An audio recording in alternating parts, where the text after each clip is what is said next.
Selamat datang kembali di bimbingan belajar kebidanan yang diselenggarakan oleh Midwifery Camp. Kali ini kita akan membahas tentang soal-soal SKB Bidan CPNS 2021.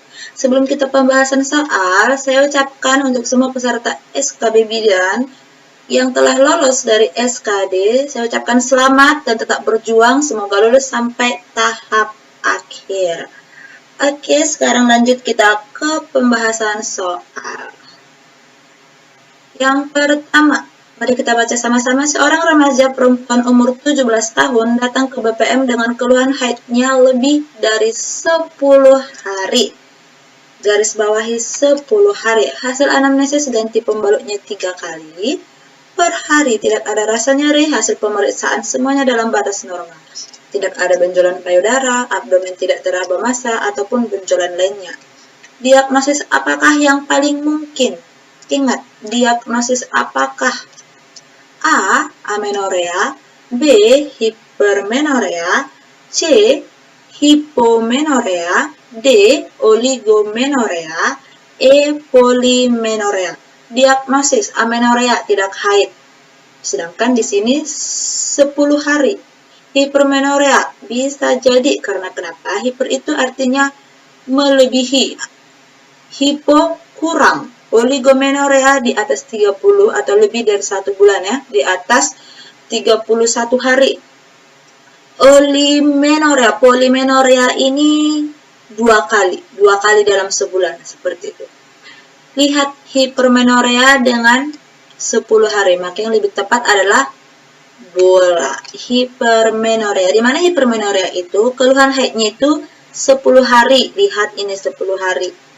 Atau dalam berkepanjangan seperti itu. Sedangkan normalnya itu 3-5 hari. Dari sisi lain jumlah darah, frekuensi dan yang lain-lainnya. Sedangkan di sini untuk pemeriksaan benjolan payudara dan yang lainnya adalah dalam batas normal. Keluhannya hanya dalam hari. Oke, kita lanjut. Soal nomor 2. Kita baca sama-sama soal nomor 2.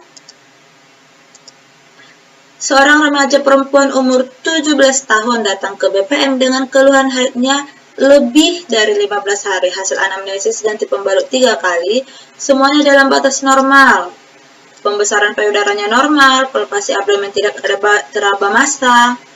Pertanyaannya, tindakan apakah yang paling tepat? Tindakan yang paling tepat. A. Melakukan konseling gizi. B. Memberikan edukasi personal hygiene. C. Memberikan suplemen penambah darah. D. Melakukan konsultasi dengan dokter SPOG. E. Mengecek ulang keluhan pada siklus menstruasi berikutnya. Tindakan yang paling tepat terhadap kasus. Ingat, kita harus mengingat kalau dia misalnya ditargetkan atau ditanyakan tentang tindakan, berarti kita harus mengingat yang namanya wewenang bidan. Nah, wewenang kita sebagai bidan dengan kasus ini, kita melakukan tindakan apa? Melakukan konseling gizi? Boleh. Memberikan edukasi personal hygiene? Boleh. Memberikan suplemen penambah darah? Boleh. Melakukan konsultasi dengan dokter SPOG? Boleh. Mengecek ulang? Boleh. Semuanya masih dalam batas jawabannya. Masih dalam kategori, tapi yang lebih tepat. Jadi kita harus berhati-hati dalam semua pilihan ini. Mana yang paling tepat?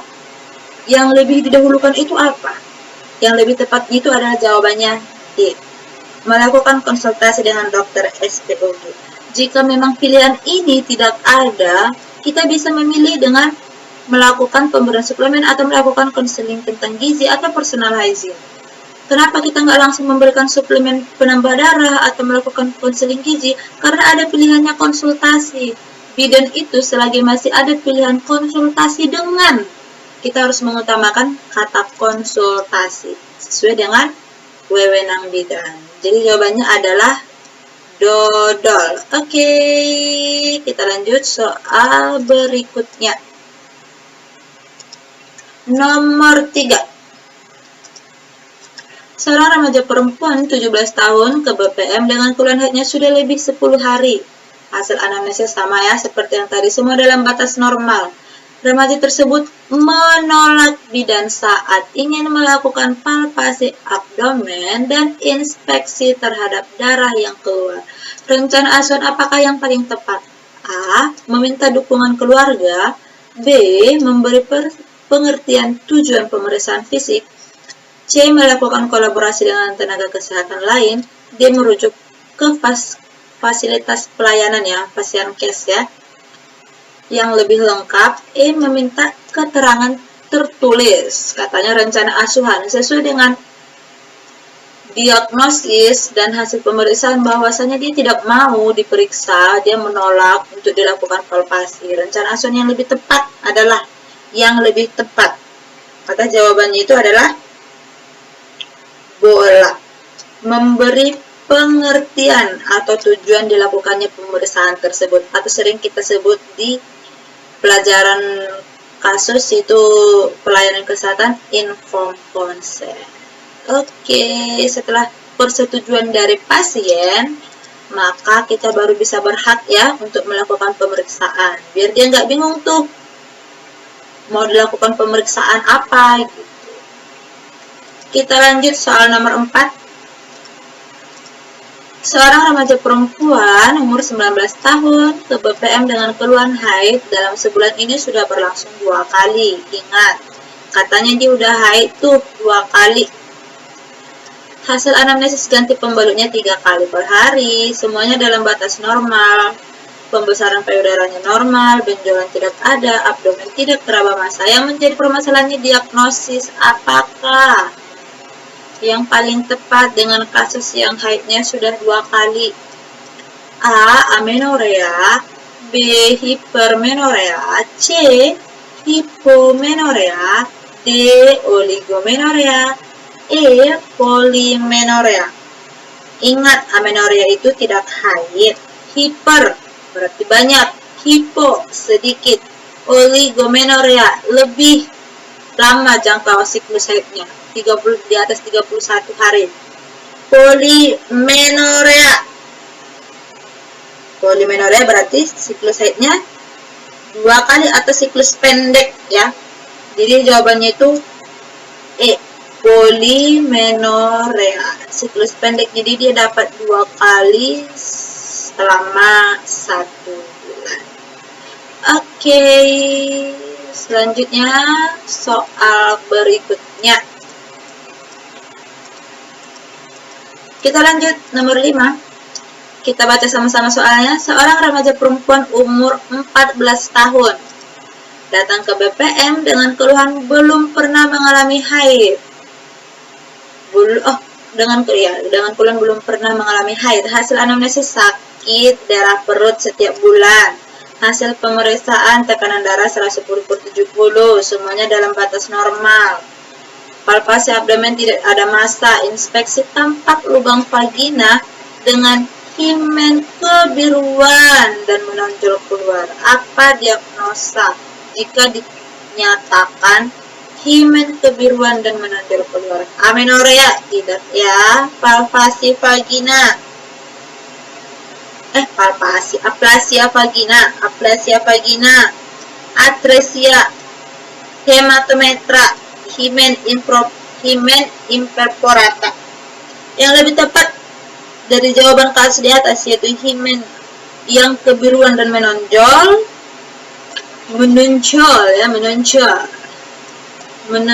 keluar dia. Itu jawabannya adalah E. Kenapa E? Apa sih himen imperforata? Himen imperforata ialah selaput darah yang tidak menunjukkan lubang, atau disebut juga dengan hiatus himenalis. Sama sekali suatu kelainan yang ringan dan yang cukup sering dijumpai. Kemungkinan besar kelainan ini tidak dikenal sebelum menarche atau haid pertama ya. Sesudah itu merupakan juga keadaan yang tidak boleh dibiarkan begitu saja. Darah itu terkumpul dalam vagina, makanya dia jadi himen yang kebiruan dan menonjol ke arah luar seperti itu. Oke, kita lanjut soal berikutnya. Soal nomor 6.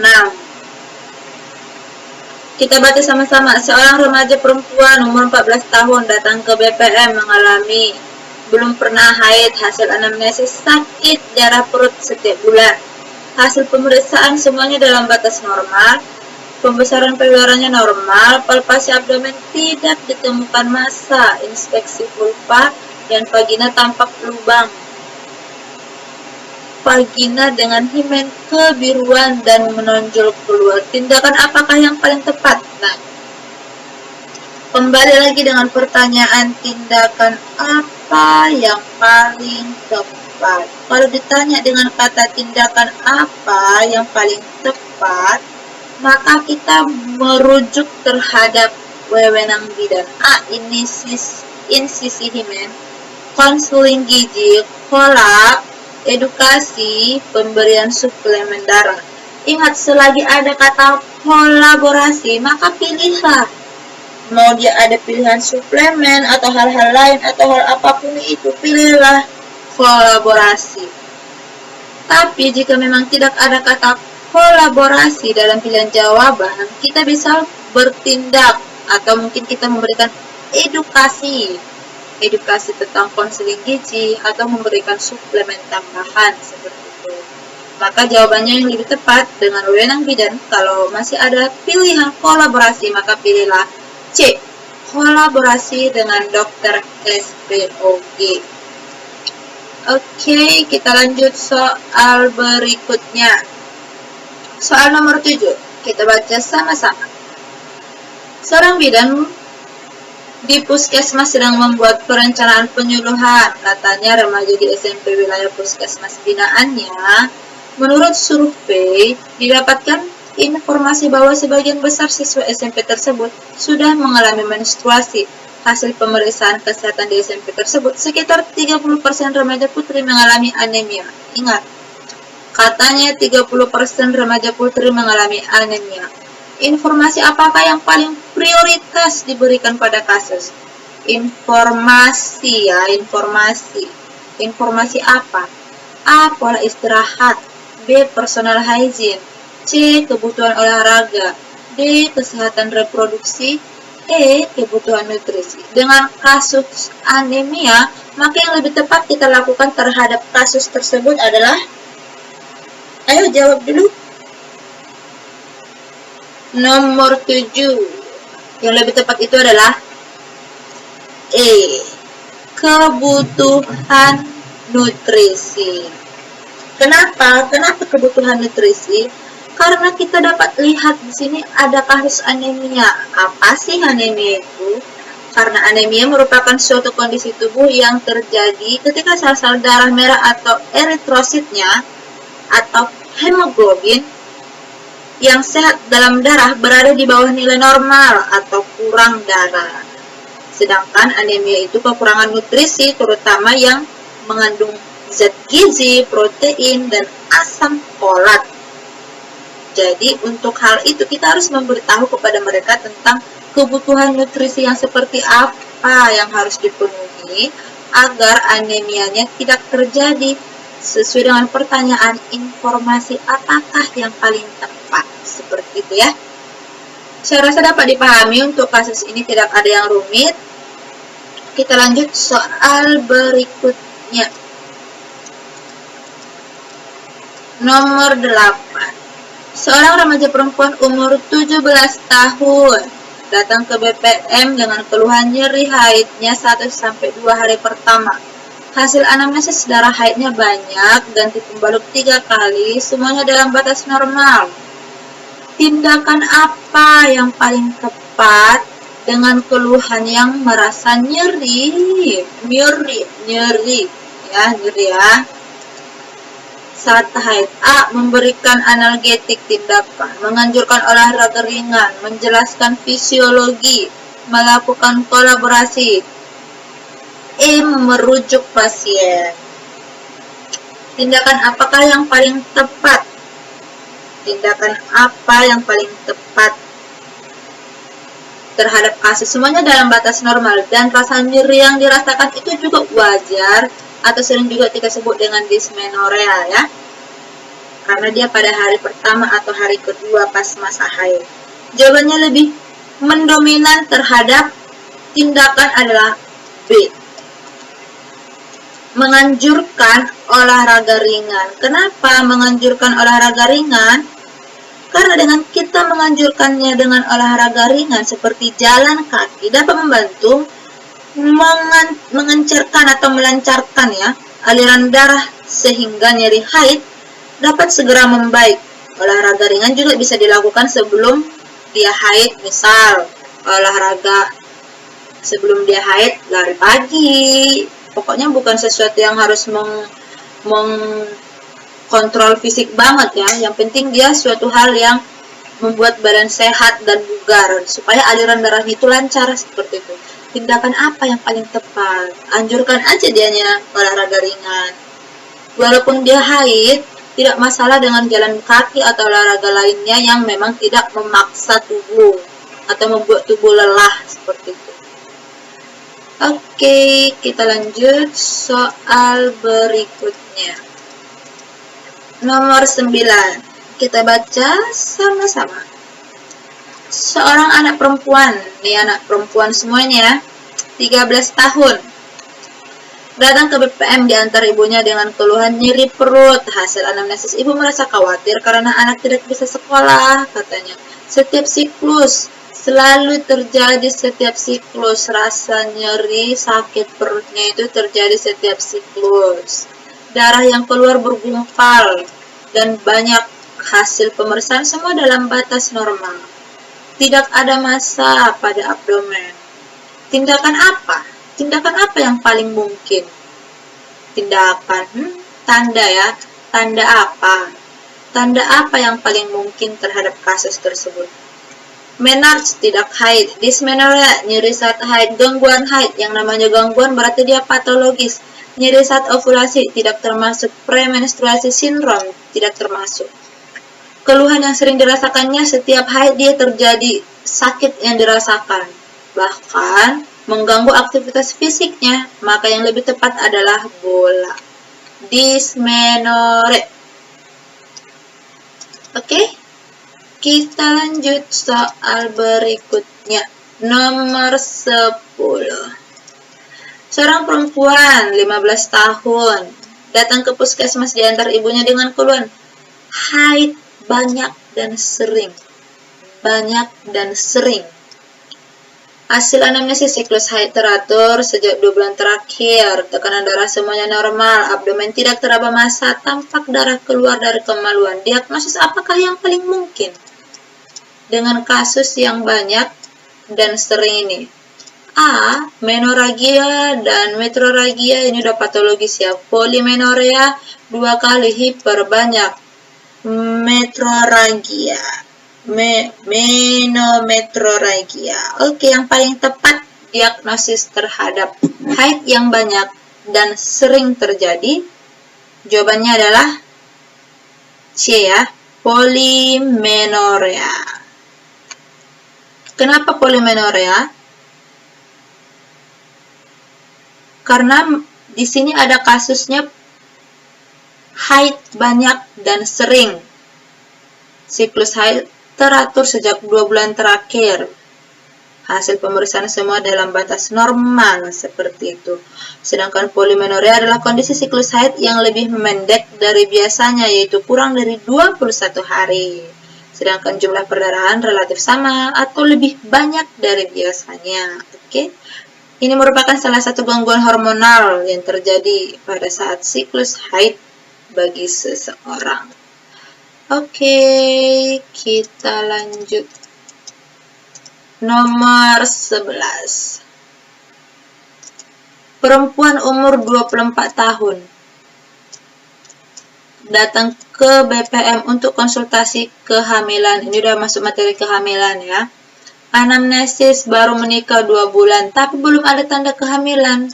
Siklus haid 37 hari. tinggal bersama suami, melakukan hubungan intim setiap hari, hasil pemeriksaan keadaan umum baik, berat badannya 75, tinggi badannya 150, tekanan darahnya normal, abdomen tidak teraba massa. Konseling apa yang paling tepat? Oke. A. Rujuk ke konsultan perkawinan, rujuk ke dokter obgyn, pengaturan pola seksual, olahraga teratur, dan diet nutrisi. Kita lihat kasusnya semuanya dalam batas normal. Dia masih hamil dalam 2 bulan. Baru menikah ya 2 bulan. Kalau dibilang fertilisasi tidak masuk.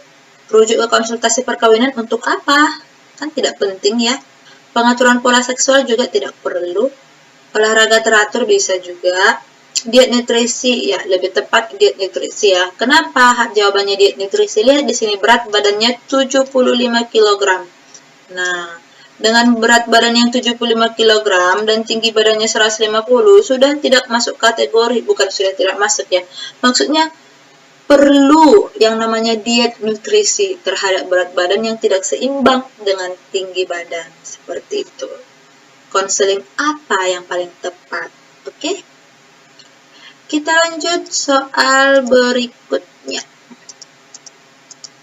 Nomor 12. Kita baca sama-sama soalnya. Seorang perempuan 24 tahun datang ke BPM, konsultasi kehamilan hasil anamnesis, baru menikah 2 bulan tapi belum ada tanda kehamilan. Siklus haidnya teratur tiap 30 hari. Tinggal bersama suami, melakukan hubungan intim setiap hari, hasil pemeriksaan keadaan umumnya baik, berat badannya 80, tinggi badannya 150. Tekanan darah semuanya dalam batas normal, abdomen tidak teraba massa. Konseling reproduksi. Apa yang paling mungkin? A.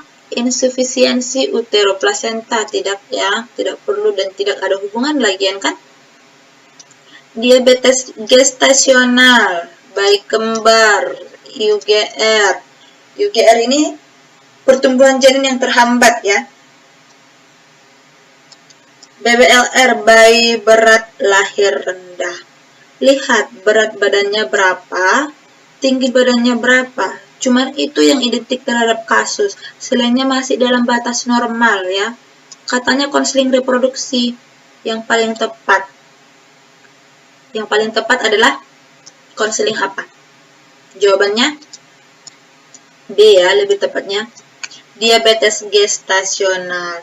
Masalah anemia dan BBLR yang terjadi pada kasus tersebut bukan karena tidak mengerti pola hidup ya kan, tetapi ketidakmampuan secara ekonomi membuat mereka tidak memiliki kemampuan mengonsumsi makanan bergizi. Nomor 12 ya, diabetes gestasional ya. Kasus tersebut menunjukkan kasus obesitas. Fokus ya, fokus. Konseling reproduksi. Kenapa pilihannya Kak diabetes gestasional? Lihat berat badannya sudah tidak dalam batas normal IMT guys. Oke, seorang perempuan obesitas yang hamil dapat meningkatkan risiko. Banyak ya risikonya, bisa terjadi eklamsi, preeklamsi, gawat janin, persalinan yang tidak tepat pada waktunya. Banyak ya konseling. Dampak dari diabetes gestasional ini. Jadi harus diberi konseling terhadap ibu terhadap berat badannya yang seperti itu dengan tinggi badan yang tidak dominan dengan berat badannya. Oke. Kita lanjut soal berikutnya. Nomor 12. Selanjutnya 13. Seorang bidan desa sedang melakukan pengkajian pada desa binaannya.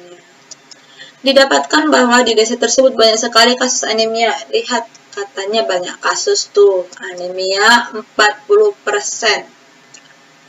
Dan dari usia reproduktif, sehingga banyak terjadi kelahiran bayi berat badan rendah. Masyarakat jarang makan ikan katanya, atau daging karena daya beli masyarakat kurang.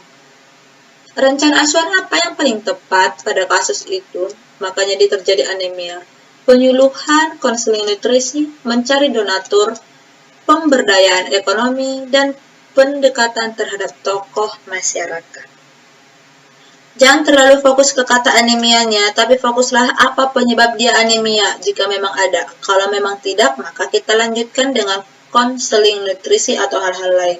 Tapi anemianya ini anemia yang 40% ini, sebenarnya ini diakibatkan bukan karena atau hal-hal yang lain atau suatu hal yang memang tidak dipahami atau kemana, tapi diakibatkan karena daya beli masyarakat kurang. Berarti yang bermasalah itu di mananya? Sistem perekonomiannya ya.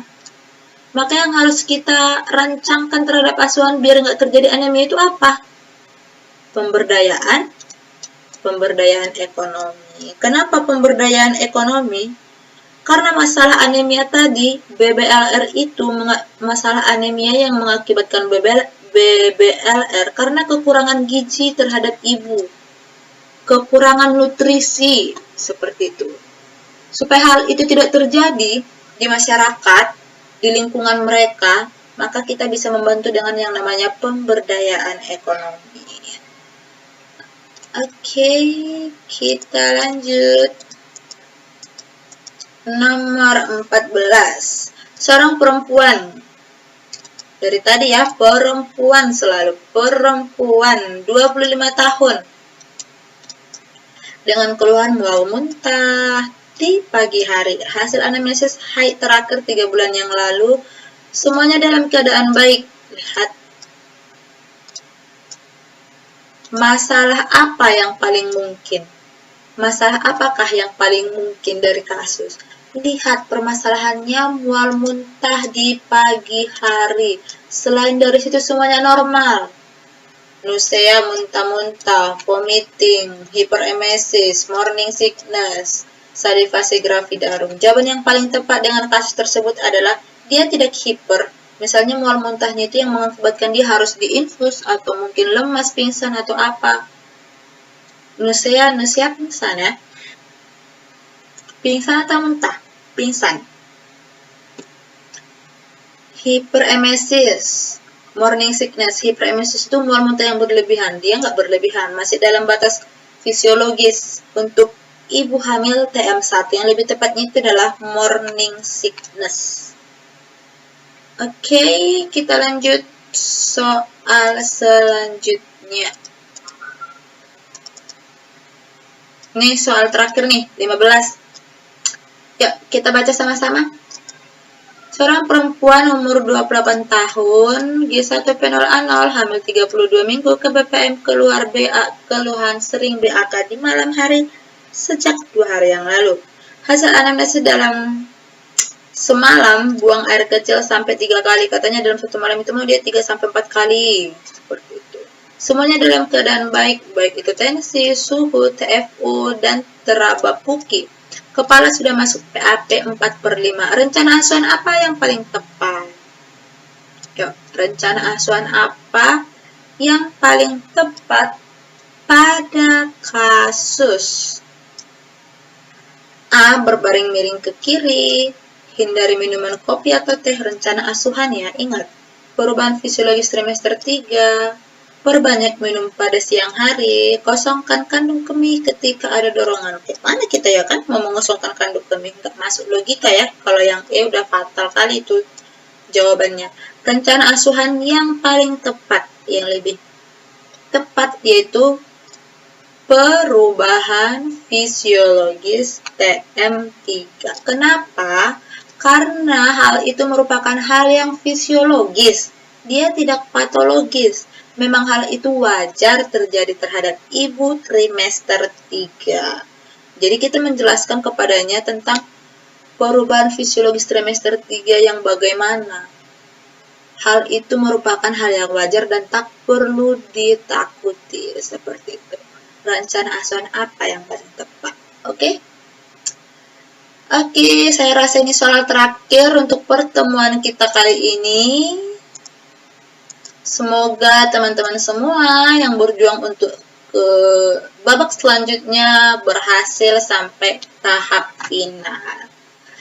Thanks for attention. Jangan lupa subscribe, like, dan komen video ini atau masukkan pendapat kalian melalui nomor admin yang tertera atau gabung ke grup Telegram Midway Forget. Oke, salam semangat pejuang SKB Bidan 2021. Sampai jumpa di video selanjutnya. See you next time.